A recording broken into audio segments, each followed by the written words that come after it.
se tirritorna l-Malta Fashion Week f'nofs Lulju wara li kellha tinqabes minħabba l-pandemija. B'differenza din is-sena l-Malta Fashion Week se tkun iffukata fuq id-disinji tal-moda Maltin.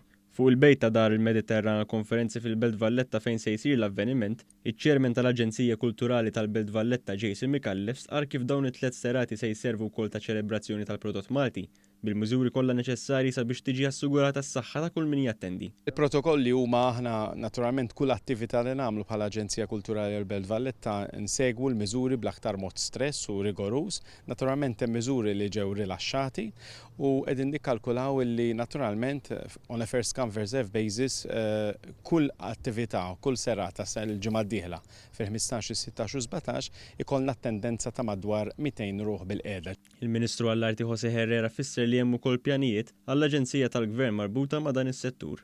Bħala Dekasteru naħseb li għandna nimpenjaw ruħna wkoll biex ngħinu nixprunaw aktar dan is-settur. Aħna bħala Arts Council daħħalna il-moda bħala kriterju ta' fejn aħna nistgħu ngħinu anke minn fondi tal-arti u hekk qed nagħmlu.